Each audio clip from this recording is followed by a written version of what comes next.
மீண்டும் கதிரேட் சண்டை. ரன்வல விவகாரம் உண்மைதான் என்ன? பாராளுமன்றில் அரசாங்கத்தின் தலை தப்பியதா? கூட்டணி வேண்டுமா வேண்டாமா? கோப் மற்றும் கோப்பா கமிட்டியின் தலைவர் பதவி யாருக்கென்பது குறித்து தற்போது பரபரப்பாக பேசப்பட்டு வருகிறது. பொதுவாக எதிர்க்கட்சிகள் இதில் ஆர்வம் காட்டுகின்றன. அரசாங்கமே இந்த நிலைப்பாட்டை எடுக்கும் என்று பலர் நினைத்தார்கள். ஆனால் அது அப்படி இல்லை என்று தெரிவிக்கப்பட்டுள்ளது. கோ கமிட்டியை கைப்பற்றி எதிர்க்கட்சிகளுக்கு கோப்பா கமிட்டியை வழங்க அரசாங்கம் முடிவு செய்துள்ளது என்று பிமல் ரத்நாயக்க பாராளுமன்றத்தில் தெரிவித்தார். பொது விவகாரங்களுக்கான கோ குழுவில் எதிர்க்கட்சிகளின் பிரதிநிதித்துவம் உறுதி செய்யப்படும் என்றும் அவர் கூறினார். இந்த 2 இடங்கள் யாருக்கு கிடைக்கும் என்பது இப்போது எதிர்க்கட்சி பக்கம்தான் பிரச்சனை. ஹர்ஷ டி சில்வாவுக்கு இதில் ஏதாவது ஒன்று கிடைக்கும் என பலர் நினைக்கின்றனர். ஆனால் ஹர்ஷவுக்கு இது கிடைக்காமல் போகவும் வாய்ப்புள்ளது. அதற்கு காரணம் சஜித் வேறு வழியை யோசித்துக் கொண்டிருப்பதுதான். சஜித் நீருக்குள் நெருப்பாக கொதித்துக் கொண்டிருக்கிறார் என்றே ஹர்ஷ கருதுகிறார். எனவே யரானை பட்டியலுக்குள் கொண்டு வந்து அந்த நாற்காலியில் அமர வைக்கலாம் என்று நம்பப்படுகிறது. ரன்வல விவகாரம் உண்மைதான் என்ன? சபாநாயகர் கலாநிதி அசோக ரன்வலகே தொடர்பில் இந்த நாட்களில் பல சர்ச்சைகள் எழுந்துள்ளன. அது அவரது கல்வி தகைமை பற்றியது. ரஜரட்ட மருத்துவ பீடத்தின் சிரேஷ்ட விரிவுரையாளர் கலாநிதி குமார கல்வாரச்சி மொரட்டுவா பல்கலைக்கழக பதிவாளரிடம் தகவல் அறியும் சட்டத்தின் கீழ் விளக்கம் கோரியுள்ளார். இதை அவர் தனது முகநூல் பக்கத்தில் பதிவிட்டு உறுதிப்படுத்தியுள்ளார். மதிப்புக்குரிய சபாநாயகர் அவர்களே, உங்களுக்காக உருவாக்கப்பட்ட விக்கிபீடியா பக்கத்திலும் மேலும் பல இணையதளங்களிலும் நீங்கள் மொரட்டுவா பல்கலைக்கழகத்தில் ரசாயன பொறியியலில் பட்டமும் ஜப்பானில் உள்ள வசேடா பல்கலைக்கழகத்தில் உயிர் வேதியியலில் முனைவர் பட்டமும் பெற்றுள்ளதாக குறிப்பிடப்பட்டுள்ளது. நீங்கள் இலங்கை பாராளுமன்றத்தின் சபாநாயகராக நியமிக்கப்பட்ட போது அரசாங்க பொறியியலாளர்கள் சங்கத்தின் முகநூல் பக்கத்தில் வாழ்த்துகள் தெரிவிக்கப்பட்டிருந்தது. கூகுள் ஸ்காலர் பக்கத்தில் உங்கள் பெயரை பயன்படுத்தி தேடியதில் அவை அனைத்தையும் பதிவு செய்து நீங்கள் முனைவர் பட்டம் பெறும்போது குறைந்தபட்சம் ஒரு அறிவியல் வெளியீடாவது வெளியிடப்படுவதால் உங்கள் பெயரில் ஒரு அறிவியல் பதிப்பையும் வெளியிடவில்லை என்பதை உறுதிப்படுத்தியது. மேலதிக விசாரணையில் உங்களுடன் இலங்கை பெட்ரோலிய கூட்டுத்தாபனத்தில் பணியாற்றியவர்கள் நீங்கள் மொரட்டுவா பல்கலைக்கழகத்தில் பட்டதாரி என்பதை மறந்துவிட்டனர். மேலும் விசாரிப்பதற்காக மொரட்டுவா பல்கலைக்கழக பதிவாளரிடம் தகவல் அறியும் சட்டத்தின் கீழ் விளக்கம் கேட்டேன். நீங்கள் உண்மையிலேயே மொரட்டுவா பல்கலைக்கழகத்தில் பட்டதாரி என்பதை உறுதிப்படுத்தும் திருப்திகரமான பதிலை பெறுவேன் என்று நம்புகிறேன். மேலும் மொரட்டுவா பல்கலைக்கழகத்தில் கௌரவ சபாநாயகருடன் படித்த ஒருவர் இருந்தால் அவர் இங்கே ஒரு கருத்தை இட்டு அவர் உண்மையில் மொரட்டுவா பல்கலைக்கழக மாணவர் என்பதை உறுதிப்படுத்தினால் நான் நன்றியுள்ளவனாக இருப்பேன். சில அரசியல்வாதிகளின் கல்வி தகுதிகள் போலியானவை என்று வாக்காளர்களிடம் குரல் எழுப்பிய நீங்கள் போலி கல்வி தகுதிக்கு எதிராக இன்னும் நிற்பீர்கள் என்று நம்புகிறேன். ஜெயவேவா என்று கலாநிதி கல்வாரச்சி குறிப்பிட்டுள்ளார்.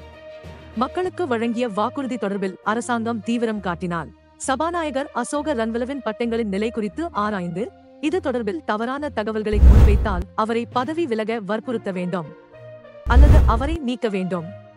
இங்கு ரன்வல தவறு செய்திருந்தால் 2 தவறுகள் உள்ளன. இல்லாத பட்டங்களும் உண்டு என்பதை மக்களுக்கு அறிவிப்பதுதான். இன்னொன்று, இப்படிப்பட்ட நேரத்தில் இது போன்ற விஷயங்களை பற்றி பகிரங்கமாக பொய் சொல்லி அந்த பொய்களை மறைத்துக் கொண்டு இவ்வளவு முக்கிய பதவியை வகிக்கலாமே என்று நினைக்கிறார். முதல் குற்றத்தை விட 2வது குற்றம் மிகவும் தீவிரமானது. இது தலைக்கவசம், கால் மூடுதல், எந்தவொரு உடல் கவசங்களும் இல்லாமல் பலம் வாய்ந்த வேகப்பந்து வீச்சாளர்களுக்கு முன்னால் கிரிக்கெட் பேட்ஸ்மேன்கள் பேட்டிங் செய்வது போன்றது என்பதை தேசிய மக்கள் சக்தி அரசு தெரிந்து கொள்ள வேண்டும். இதேவேளை சபாநாயகருக்கு எதிராக நம்பிக்கையில்லா பிரேரணையை கொண்டு வருவது தொடர்பில் எதிர்க்கட்சிகளின் கவனம் செலுத்தப்பட்டுள்ளது. அப்படி நடந்தால் அரசு வெற்றி பெறும். ஆனால் கரை கருப்பாக மாறும் என்று மக்கள் கூறுகிறார்கள். இது பற்றி கருத்து தெரிவித்துள்ள உவிந்து இவ்வாறு கூறுகிறார். சபாநாயகரின் கல்வி தகுதி குறித்து பொய் சொல்லியிருந்தால் தனது பதவியை சபாநாயகர் ராஜினாமா செய்ய வேண்டும். எவ்வளவு பெரிய பதவி அதிகாரம் இருந்தாலும் ராஜினாமா செய்ய சொல்லுங்கள். குறிப்பாக மக்கள் பிரதிநிதிகள் பொய் சொல்வது மிக மோசமான விஷயம். அவர் ராஜினாமா செய்யும் போது எதிர்க்கட்சி தலைவர் பதவியை சஜித் ராஜினாமா செய்ய வேண்டும். அவரும் தனது கல்வி பற்றி பொய் சொல்லியுள்ளார். அப்படி என்றால் சஜித்தும் ராஜினாமா செய்ய வேண்டி ஏற்படுமா? பாராளுமன்றில் அரசாங்கத்தின் தலை தப்பியதா? இத்தனைக்கும் மத்தியில் பாராளுமன்றத்தில் அரசாங்கம் தன் தலையை காப்பாற்றிக் கொண்டதா என்பது பற்றிய பேச்சுக்களும் தற்போது நிலவுகின்றன. இது பற்றி ரஜித் கீர்த்தி பின்வருமாறு எழுதியிருந்தார். தேசிய மக்கள் சக்தி அரசாங்கத்தின் முதலாவது பாராளுமன்ற அமர்வின் 3 நாட்களில் அக்கட்சி அதிக சாதனை படைத்துள்ளது. நாட்டில் உணவு விலைகள், உணவு பற்றாக்குறை, எரிபொருள் விலைகள், எரிசக்தி கொள்கை குழப்பம், அபிவிருத்தி அதிகாரி மற்றும் கொரியா வேலைவாய்ப்பு தொடர்பான போராட்டங்கள் மீதான ஒடுக்குமுறை, பயங்கரவாத தடை சட்டம், புற மானியம் வழங்காமை, செப்டம்பர் மாதத்துக்கான 3000 ரூபாய் ஓய்வூதியம் வழங்காமை, சபாநாயகர் கல்வி தகைமை, மின்சாரம் எரிபொருள் விலை, வெள்ள நிவாரணம் உள்ளிட்ட 21 பிரச்சினைகளை நாட்டு மக்கள் உணர்ந்த சூழலில் அரசாங்கத்தின் புதியவர்கள் யாரும் பாராளுமன்றத்தில் முன்னணி விவாதத்திற்கு வராத நிலைக்கு அரசாங்கத்தை இட்டுச் சென்றனர். அனைத்து முரண்பாடுகளும் தங்கள் பக்கம் இருப்பதால் அரசாங்கம் 149 புதிய எம்பிக்களுடன் 3 நாட்களாக பாராளுமன்றத்தில் தங்கள் ஆதிக்கத்தை பரப்பி ஊடக இடத்தை நிரப்புதல், பிரச்சார போரில் வெற்றி பெறுவதும் அதன் வாக்குறுதிகளில் எதையும் அடக்குவதில் வெற்றி பெறுவதும் அரசாங்கத்தின் தரப்பில் ஒரு சிறந்த நிர்வாகமாகும். முதல் 2 நாட்களில் சபாநாயகர், ஆளுங்கட்சி தலைமை அமைப்பாளரின் பயிற்சி நேரடி ஒளிபரப்பில் தெரிந்தது. குறிப்பாக சபாநாயகர் தனது பங்கு பற்றிய அறிவையோ பொருள் விஷயத்தையோ உடனடி தலையீடுகளுக்கு தேவையான பயிற்சியையோ அல்லது புத்திசாலித்தனத்தையோ காட்டவில்லை. சபாநாயகருக்கு பாராளுமன்ற நடைமுறைகள் குறித்து போதிய அறிவு இல்லாததை எடுத்துக்காட்டி எதிர்க்கட்சிகள் ஃபன் எடுப்பதாக காணப்பட்டது. எதிர்க்கட்சி தலைவருக்கோ பிரதான கொறடாவுக்கோ கட்சி தலைவர்களுக்கோ அரசாங்கம் தங்களுக்கு தயார்படுத்திய களம் புரியவில்லை என்பது தெளிவாகிறது. முதல் 3 நாட்களில் எதிர்க்கட்சிக்கான முன் தயாரிப்பு உத்திகள் எதுவும் இல்லை. திசைகாட்டியின் எம்பிக்கள் குழு கூட்டத்திற்கு நன்கு தயாராகவே வந்திருந்தனர். அவர்கள் எதிரணியினர் விளையாடுவதற்கான வயல் போன்ற மைதானத்தை அமைத்து வைத்திருந்தனர். எங்கள் மைதானங்களில் கிரிக்கெட் விளையாடும் போது காலி தம்புளையில் ஆடுகளத்தை உருவாக்குபவர்கள்தான் ஆடுகளத்தை உருவாக்குகிறார்கள். அந்த ஆடுகளம் இனவாதம் வேண்டாம். எதிர்க்கட்சியினர் இனவாதத்தை தூண்டுகிறார்கள். பார் பெர்மிட் போன்ற 3 எளிய கோக்லிகள் மத்தியில்தான் அமைந்திருந்தன. ஜஜபவுக்கு ஆதரவான சமூக ஊடகங்கள் மற்றும் சமூக ஊடக ஆர்வலர்களை கைது செய்ததே இங்கு பயன்படுத்தப்பட்ட சர்வசாதாரண சேர்வைகள். அனுபவமிக்க எதிர்க்கட்சியினர் தங்களது அழகான பாராளுமன்ற உடையுடன் வயலில் குதித்தனர். எதிர்க்கட்சியின் முன்வரிசையில் அமர்ந்து பேசியவர்கள் அனைவரும் அந்த வயலில் குளித்தனர். முதல் 2 நாள் அமர்வுகளின் போது பேசிய எதிர்க்கட்சியின் பேச்சார்கள், நாங்கள் இனவாதிகள் அல்லர். அரசாங்கம் ஒரு அமெச்சோர். IMF. அரசாங்கத்துக்கு ஆலோசனை வழங்குதல். குறைந்தபட்சம் பாராளுமன்றத்தில் 3/2 பங்கு அதிகாரத்தை கொண்டுள்ள அரசாங்கத்திற்கு எதிர்க்கட்சிகளின் அறிவுரை என்ன என்பது கூட அவர்களுக்கு தெரியாது. சபாநாயகருக்கு சபை ஊழியர் அறிவுறுத்துவதை பார்க்க உத்வேகத்துடன் ஞானம் பொழிந்தது. சபாநாயகர் பதவியேற்ற அன்றே சபாநாயகரின் கல்வி தகுதி குறித்த விவகாரம் வெளியானது.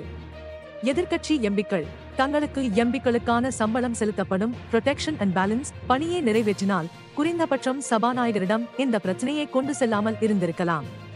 ஆனால் அந்த குறைந்தபட்ச பொறுப்பை கூட எதிர்க்கட்சிகள் நிறைவேற்றவில்லை.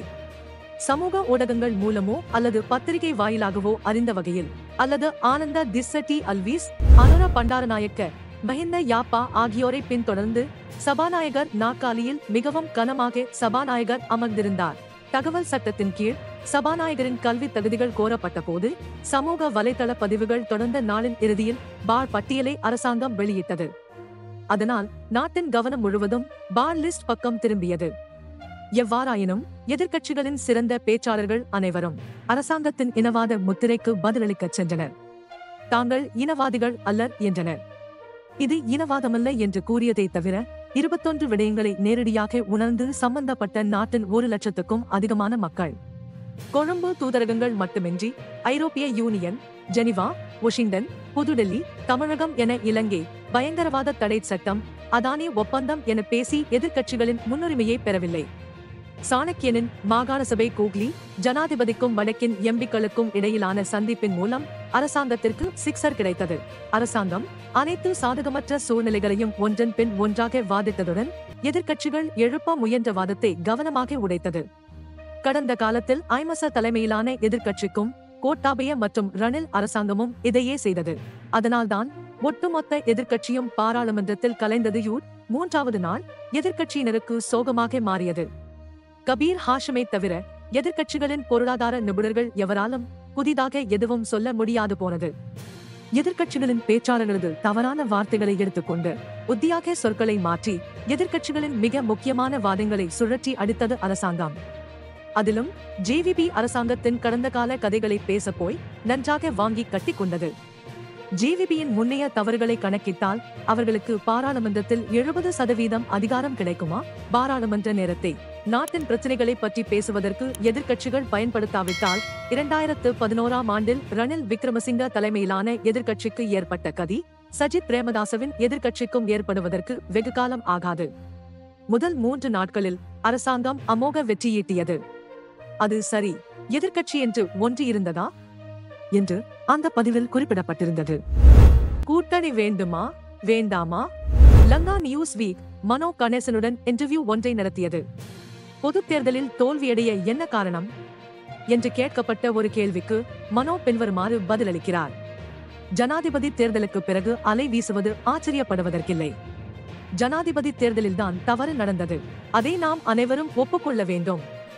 ஜனாதிபதி தேர்தலில் செயற்படாதவர்கள்தான் அதற்கு பொறுப்பேற்க வேண்டும். தவறு நடந்த இடத்தை சரி செய்ய வேண்டும். தவறை சரி செய்ய வேண்டும். சில ஆசன அமைப்பாளர்களை மாற்ற வேண்டும். தொழிற்சங்க பயணத்தை அவர்கள் புரிந்து கொள்ள வேண்டும். இதுவே அரச அதிகாரத்தை ஐமச கூட்டணி கைப்பற்றுவதற்கான நேரடி வழி. தவிர ஷார்ட் கட் இல்லை. ஐமச கூட்டணி பயணம் இன்னும் செல்லுபடியாகிறதா என்று மனோவிடம் கேட்டபோது மனோ பின்வருமாறு கூறுகிறார். புரியவில்லையா? கூட்டணி தொடர வேண்டும். நாட்டின் எதிர்கால அரசியல் அதிகாரம் கூட்டு அரசியல் இயக்கத்தின் மூலம் பெறப்பட வேண்டும். தற்போதைய அரசாங்கத்தை பாருங்கள். இது என்பிபி அரசாங்கம். அது ஜேவிபி அல்ல. அதுதான் வித்தியாசம். கூட்டணியாக ஐமச பலமிக்கதாக மாறுவதில் எங்களுக்கு எந்த பிரச்சனையும் இல்லை. ஆனால் பயணம் கூட்டணியாக இருக்க வேண்டும். அது மட்டுமன்றி மொட்டு ஐக்கிய தேசிய முன்னணி அரசாங்கங்களும் கூட்டணி அரசாங்கங்கள்தான். அவ்வாறானதொரு கூட்டணி இல்லாவிட்டால் ஜனாதிபதி பொதுத் தேர்தல்கள் மட்டுமன்றி மாகாண சபை உள்ளூராட்சி சபை தேர்தல்களில் கூட வெற்றி பெற முடியாது. கூட்டணியாக செல்ல வேண்டும். அந்த நிலைப்பாட்டில்தான் நாங்கள் இருக்கிறோம் என்றார்.